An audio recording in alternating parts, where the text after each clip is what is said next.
Mutabazi yaje mu mwaka ushize nko mu kwa 9 akodeshaho kugera mu kwa 12 amezi 3 aza kunyishyura 3 kuva mu kwa mbere kugeza ubu ngubu ntabwo aragaruka. Mutabazi namuhamagara telefone yanjye arayiborutse ntashobora kunyita ko uzishyura neza zabagezemo igenzaza mubwira ko ndumva ari nko bwakari byari bibaye hari ikindi gihe byabaye ndaza nishyura yaragezemo ubu nako nzabikora kandi nzabikora mu kwa 8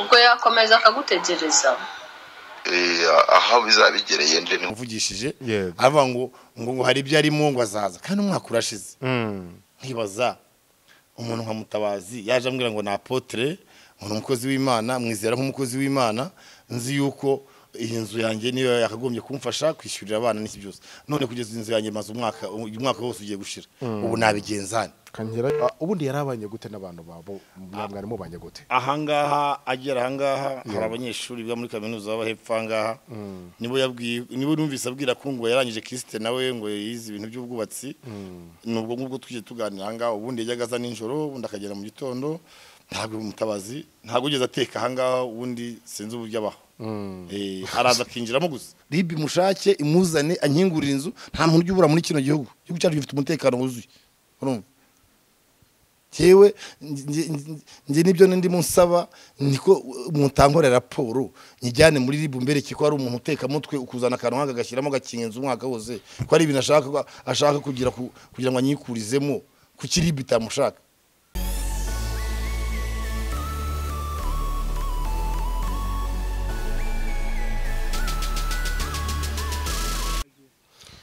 nizere ko ukomeje kugenda ugubwa neza ugiye mu byose bye bitandukanye amajyepfo amajyaruguru y'Ingera zonzere komeze neza cyane namwe muri imbere mu gihugu nabari hanze y'igihugu nizere komeze neza cyane aka kanya ahantu hondi ndi i Kigali ariko kure ndi Ikinyinya abantu bazi Ikinyinya ko barahazi umudugudu witwa Taba akagari ka Murama umurenge wa Kinyinya akarere ni Gasabo naje hano mpamagawe ari ikibazo cyahavutse biba ngombwa ko mpaza kuko byavuga ko itangazamakuru undi ari ubuvugizi umuntu ufite ikibazo ari igihe aho yakakijyanye kitajya gikunda ariko itangazamakuru ikamufasha hari umugabo wampamagaye arambwira ko kabyarawe mbabarira umfashe nakodesheje inzu nikodesha umwe mu bantu barazwi ni Apotre Mutabazi muramuzi hashize amezi 9 atanyishyura niyo nzu hashize amezi 9 atahagaruka irafunze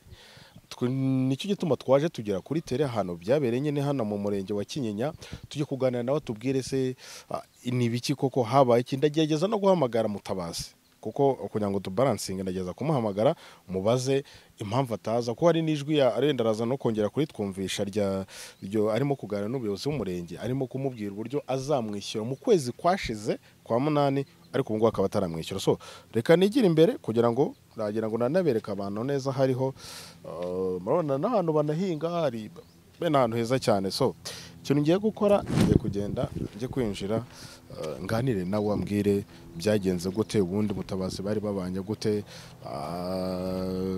n'inzu nyine itwereke atubwire byose A a Z uko byagenze nta kintu musaba gukora subscribe like share ndetse na comment nyine twa Big Man iki nicyo gipangu dore nguyu kiradufasha gutya mwaramutse neza mwaramutse amakuru kone meza uratangira twibwira nitwa Mukeshimana Celestin yego hano ni wanjye niho ntuye ni utuye mu murenge wa Kinyinya magari ka Murama umudugudu ni Taba yego so reka duhere hasi Mutabazi iyi nzu ubundi yaje kuyikodesha ryari Mutabazi yaje mu mwaka ushize nko mu kwa 9 akodeshaho kugera mu kwa 12 amezi 3 aza kunyishyura 3 kuva mu kwa mbere kugeza ubu ngubu ntabwo aragaruka. Mutabazi namuhamagara telefone yanjye arayiborutse ntashobora kunyitaba ngejeje mu kwezi kwa 5 mbona inzu yanjye ishobora kuzasenyuka kandi ari nabyazaga umusaruro yego njya mu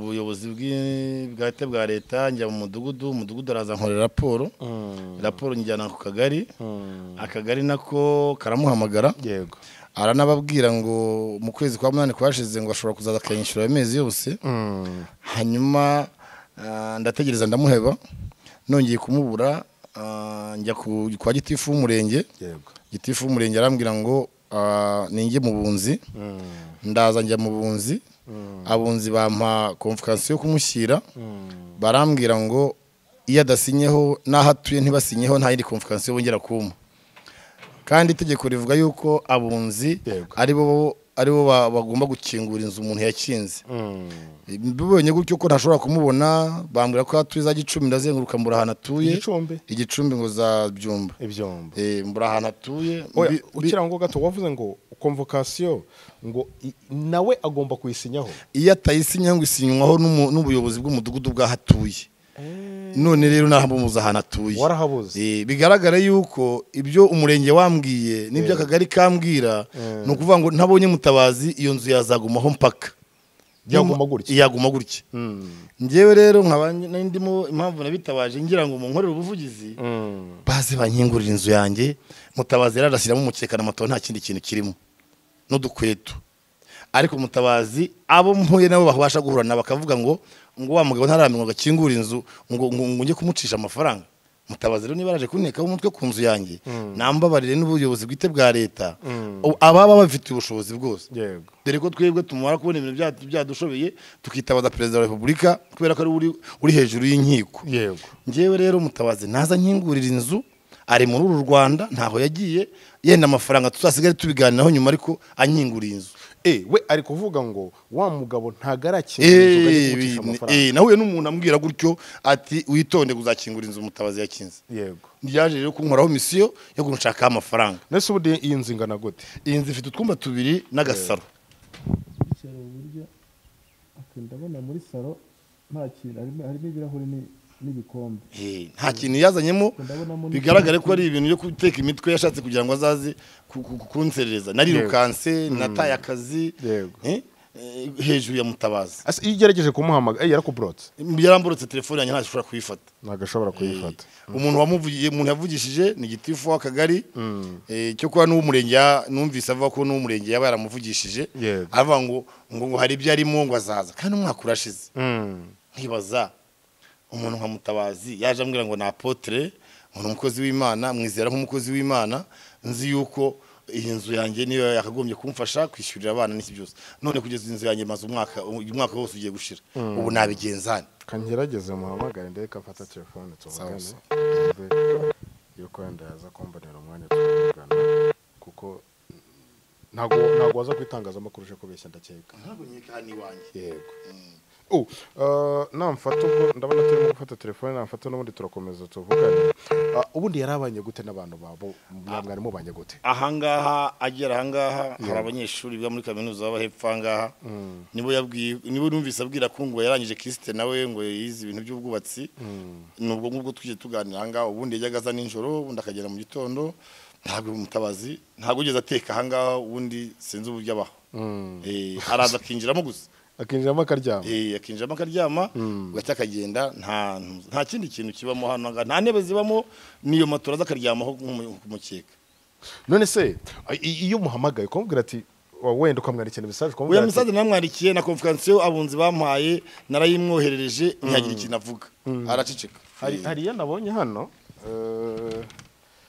inyandiko itumiza abafitanye ikibazo mu kagari umurenge ku nshuro ya mbere yego harya umuntu yemerewe 3 umuntu yemerewe 3 urukiko rugafata umwanzuro ariko iyo ari uko wabonye umuntu agusinyiraho nyirayo cyangwa se ubuyobozi bw'umudugudu wagusinyiraho yanze kuyakira none Mutabazi sinshobora kumenya ahantu hari bwana Mutabazi akagari ntago biriho umurenge gutyo ikorera kubera ikibazo nomero 300 ufitanye na Mukeshimana Celestin utuye mu mudugudu umwe nyene twababwiye hejuru ishingiye ku nzu ifu uburyo bandika rero yanditse gutyo uzaze uri kumwe n'abatanga buhamya na oya ikigaragara cyo nyene ni nyandika imutumiza kwitaba yego yarayisuzuguye naramubuze ayimwohereje no kuri WhatsApp ko nazengurutse Mutabazi ntago Mutabazi ko ari umuntu wirirwa kuri social media ahantu hose wamubuze gute Mutabazi narahamagaye urebye inshuro nahamagaye message namwandikiye ukuntu zingana reka mbikwereke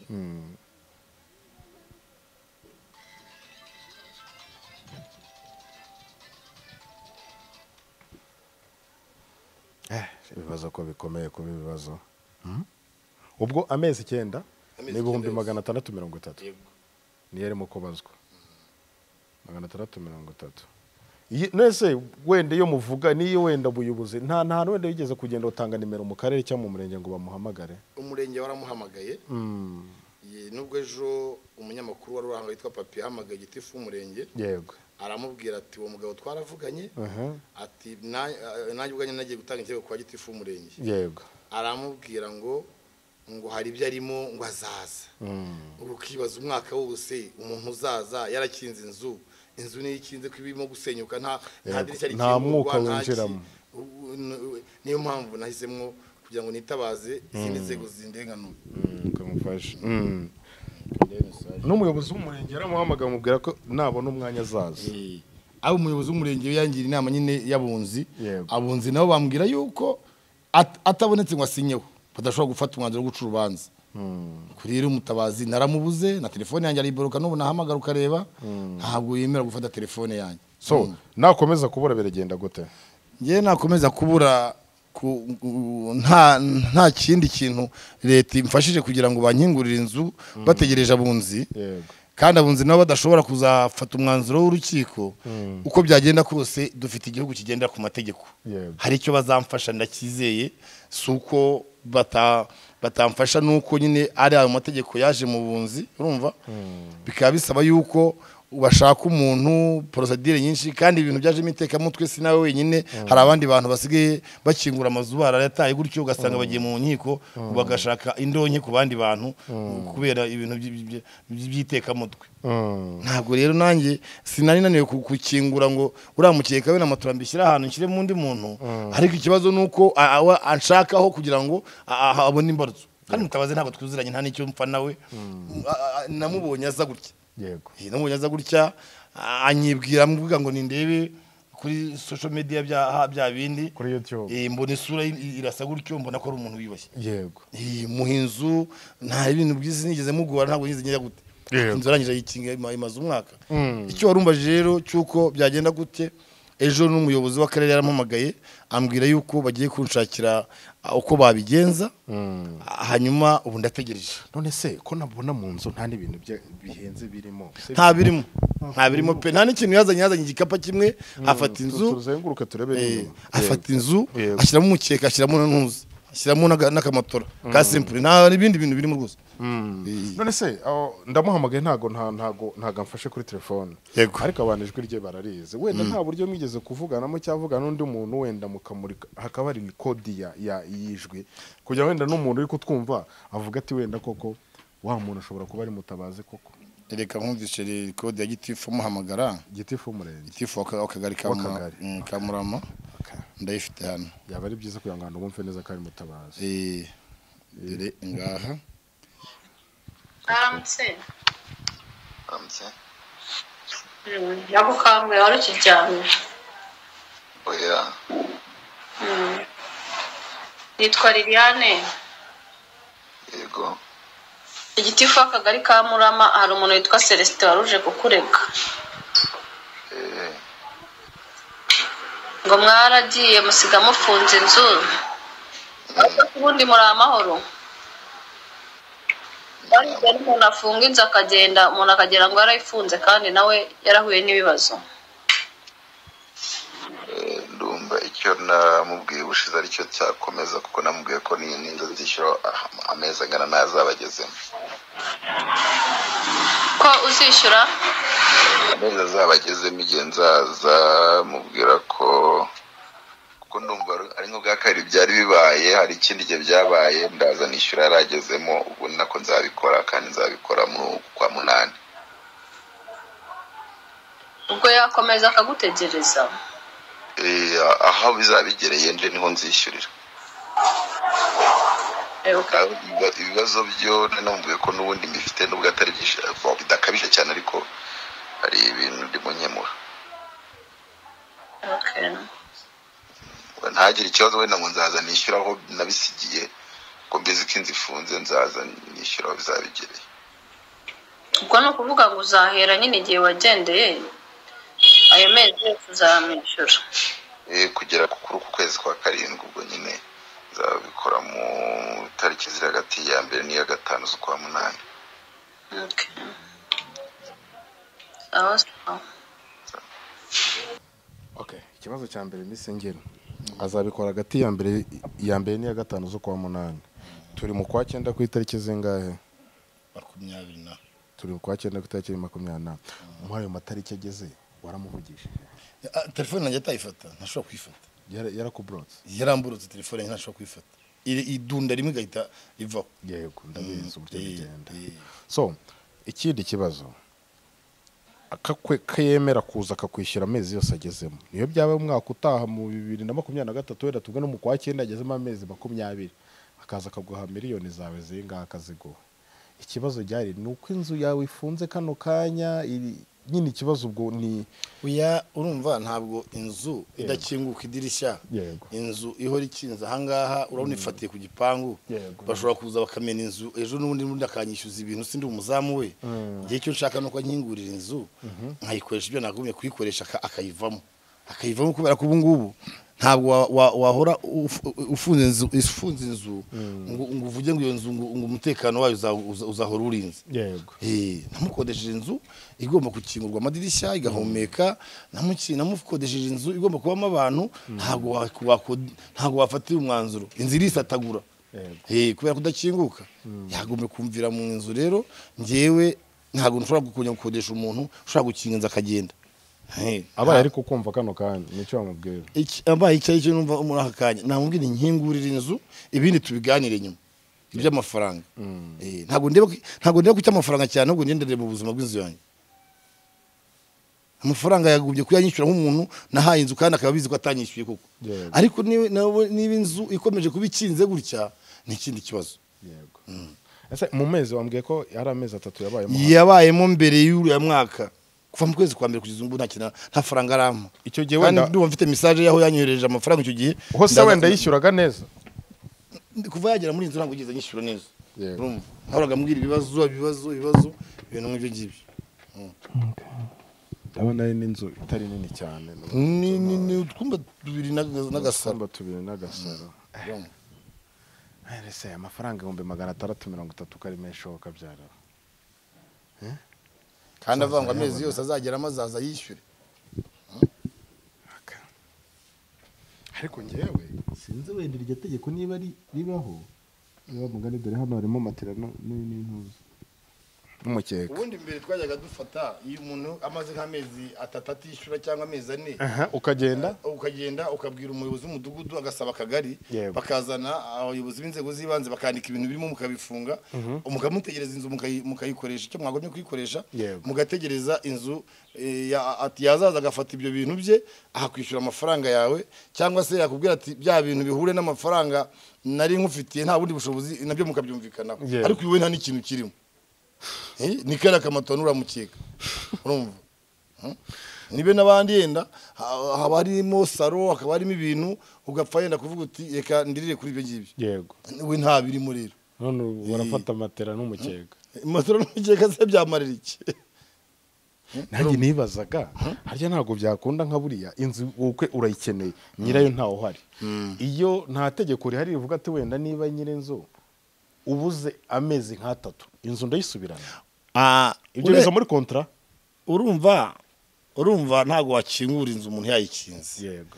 Hari n'umuntu ugeze gukuraho ibati higiriye bimugeza kuri. Umuntu yaranze kumwishyura kuraho ibati hejuru. Byamugejeje kure nabi bonaga higiye mu gashara. Ubwo rero je icyo mbona inzu inzego z'ibanze bari bafite uburenganzira uko baza nyine bagukingurira ukabereka ibintu nkuko nahereye mu mudugudu nkajya mu kagari nkagera mu murenge. Babwiraga gitifu kagarakaza kazana na daso cyangwa kazana n'abashinzwe umutekano bakandika ibintu bye barangiza bakabifunga ahantu ukabimubikira. Yego. Ubwo rero itegeko ry'abunzi ngo niyo ryasimbuye ibyo ngibyo. Ariko noneho itegeko ry'abunzi ahantu rigoraniye nuko abunzi bashaka kugira ngo konfukansiyo zibe 3 kandi konfukansiyo igende isinyweho na wa muntu ugiye gushaka cyangwa se n'abayobozi. Ni nkuko wahereza umuhesha w'inkiko akaba ari ujya gushakika wa muntu kugira ngo amusinyishe. Yego. Ubwo rero umuntu nk'uyu nguyu naramuhize ndamubura. Kandi numva nta kindi kintu gishobora kundengera na kimwe. Usibye kuba natabaza izindi nzego bwite za leta zifite ububasha zikaba zankorera icyo kintu. yego ubundi Mutabazi ndumva afite n'umugore ari n'ikiganiro ejo bundi yakoze hari ibintu yakoreye i Nyamata n'umugore we n'ubwa mbere nari mubonye hano nyine yahabanaga n'umuryango cyane nta muntu yigeze azana hano Mutabazi yazaga wenyine ko kigaragara cyo n'inzu ntoya okay ni icyo usaba inzego z'umutekano cyangwa se inzego za leta ngize amahirwe bakumva akarengane mfite yego bakumva ko nta n'itegeko narenze rindi bakoresha ubasha bundi bahabwa n'amategeko bakaza bakanyingurira inzu kuko ngewe ijya bunze ntabwo ryandengera kuko ntabwo nshaka nazamubona telefone arayiborotse aho atuye ntihagaragara none se ubwumva kuko niba ari abunzi kuko bategereje ko ari umwanzuro w'abunzi nazabigenza gute ni nabyo gitifu umurenge yambwiraga ngo ninje mu bunzi ndamubwira ndagiye convocation ya mbere ndayizengurukana Gicumbi yose nshaka Mutabazi ndamubura urumva ubwo rero uretse kumubona kuri za social media wagiye n'Igicumbi bavuga Gicumbi ndazenguruka nimubwire umurenge Mutabazi yabatuyemo anakabwira ati Mutabazi ntabwo tuzanatuye urumva ndakata ndongera ndagaruka uragaruka ndavuga rero ibintu nakundi nabigenza uko byagenda kose hari ubundi buryo abantu bajya barenganurwa kandi atari uko biciye mu nkiko niyo mpamvu naciye muri mwanya w'itangazamakuru urumva nugutabaza kugira ngo bandengere inzu yanjye bayikingure ubona ko yatangiye no kubasinze ubukonje bwayigize nta hantu hakorwa isuku ntaki dore habwo harimo na imedi medita yatangiye kuzamo harahari niho nagakombye kuba nkora kaminerivare k'umwana ubu ngubu ngiye kuzagira gusahura n'ibibazo bikomeye hejuru ya Mutabazi urumva ko bigoranye cyose mana yanjye ari ibintu kubyakira wumva bidasanzwe so nakundi ubwo nawe hari reka nongere muhamagare nawe uragerageza wongere umuhamagare ndebe niba koko yarakubrotse mu bintu bifite proof koko naragerageje kongera muhamagara indi nshuro ndeka afata telefone nkandikira na message ntayifata ubwo nakundi nyine ese ko nakundi twabigenza byagenda gute nyine ariko ubwo wenda byageze mu itangazamakuru 90% birakemuka ndimo kumuhamagara nyine kuri telefone kugira ngo ndebe ko wenda yanyitaba mubaze nyine numve wenda icyifuzo cyashaka ushobora no kukubwira ati wa ntago wanyihanganira wenda nkazayaguha wenda yaza gufata telefone yanjye akabimbwira nta kibazo ibyo nuko bibwira ubuyobozi ntamvugisha na gato ese ntabwo mugeze mushwanaho wenda aragenda nta kintu geze shwanaho Mutabazi arankubye ubwo arakuze aranze yego urumva ntabwo mugeze mushwana ntabwo dushwana se ahubwo turaziranye ko yaje umukomisiyoneri akaza kumushakira inzu hano nkamwakira gutyo ntabwo twize dushwana saneze ko afite imisiyo y'itekamutwe turi ikinyinya akaba ariho Mutabazi yari atuye nyine ubwo sinzi ubwo wasanga yarasubiye wenda niba barakubwiye Igicumbi ushobora gusanga yarasubiye nagaragare base aze mukimura ikibazo ari kindi ngewe niba yaragaragaye akaza akanyingurira inzu nta n'ikindi musaba anyingurira inzu hanyuma ibindi bizaze nyuma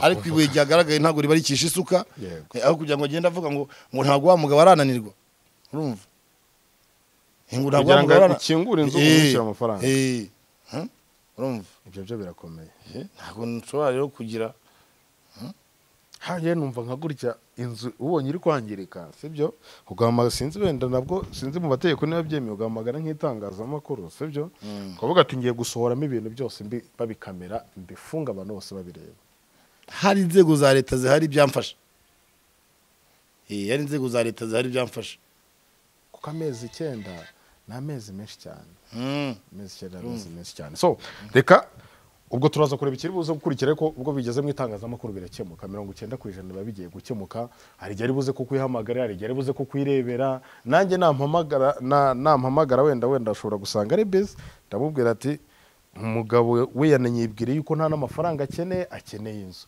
ibindi by'amafaranga muraza kubivuganaho nyuma. Njyewe kubera ko Mutabazi ntabona hatuye, njyewe nasabaga ko nasabye gitifu w'akagari nankorera raporo njye muri RIB mushake ko nta muntu wabura muri iki gihugu. Ase wa mugani ako kantu yinkana nakibagiye kubera iki bataguhaye raporo ngo ujye muri RIB. Ubwo rero barambwiye bati ntabwo twakora raporo kandi ngo biri mu nshingano zabo, ngo ni ngomeze mu bunzi, kandi mu bunzi nabo nkasanga harimo izi ngora. Ese baramushaka bamubone mu bunzi. Njyewe rero nibankorera raporo RIB mushake imuzane ankingurira inzu, nta muntu ujya ubura muri kino gihugu cyacu gifite umutekano wuzuye. Urumva Jewe nje nibyo ndimo nsaba niko mutankorera raporo nyijyane muri RIB mbere kiko ari umuntu uteka mutwe ukuzana akantu agashyiramo gakingenza umwaka wose ko ari ibintu ashaka kugira ngo anyikurizemo ku RIB itamushaka. Ku RIB itamushaka akankingurira inzu kuko ibyo ngibyo inkiko bizafata procedure y'imyaka myinshi cyane. Yinjemo yishyuye amezi angahe? Yishyuye miliyoni. Amezi abiri yabayemo andi yose. Iyo ndi yose ntabwo yize nyishyura. Message sinyifite se hari ikintu cyo kitarabereye kuri message.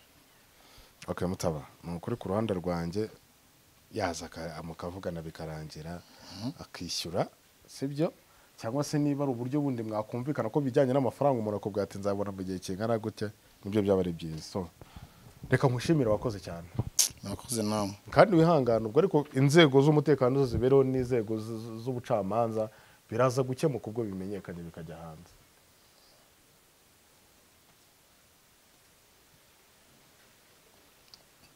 dore nkana mwandikiye message kuri WhatsApp. Ndabanye Mutabazi, uyu mwanya wanjye ndimo guta uzawishyura kandi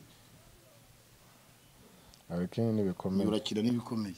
Urumva Sabona wanamwoherezaga bikira gipapuro na convocation nagenzi mwohereza no kuri WhatsApp. Noneho uzi igihare yarakuborotse. Yaramburutse. Yaramburutse. Yarakuborotse. Yaborotse kuri WhatsApp amburuka no kuntuza. Ubuse nabigenza ni mwibwe. Kumujya muva ngo umuntu ahemukiye umuntu, ubu murabona nabigenza gute? Umuntu akuboroka yaragukingiye inzu. Apotre K Mutabazi. Yitwa Apotre Pike Mutabazi. Okay. Ndabona uramwoherereza amakomantuza yose. Convocation zose nazimwoherereje n'intuza na raporo y'umudugudu narayimwoherereje. Na raporo y'umudugudu narayimwoherereje. Ibintu byose ko agiye natangire cyose. Dore ngiye umudugudu, raporo y'umupangayi wafunze inzu amezi hano yaramaze kuba 5 ataraba 9. Umuyobozi bw'umudugudu bwataba twakiriye ikibazo cya Mukeshimana Celestin gukiranga arega Apotre Mutabazi amezi 5 ahanye n'ibihumbi 300 kumufungira inzu na telefone nta kiyitaba. Ubuyobozi bw'umudugudu tumaze kumva ikibazo twahamagaye Mutabazi kuri telefone ye igendanwa yanga kwitaba. Twanzuye ko iki kibazo cyakomeza ku kagari uwareze akaba yarenganurwa agashyikirizwa inzu ye ikajyamo abandi bapangaye agahabwa n'amafaranga, dore ko iyi nzu ifunze yateje ibihombo nyirinzu. Yego. Ahangaha wagiye mu murenge hashize amezi 5. Nyuma yo ikibazo ni mu mudugudu. Nyuma yo ikibazo cyawe gitanze hashize amezi 4 kitarakemuka. Yego. Ndumva bencanze. Niba gukemurira ikibazo haba mu murenge biroroshye cyane kuba bashaka Mutabazi bakamubona bakabahuza mukagira uburyo muganira mukagira ibyo mwumvikana. Ibintu byoroshye cyane. Shema kandi Mukeshimana reka nkushimire kandi ukomeze kwihangana nyine ubwo biraza gukemuka. Samurakazi.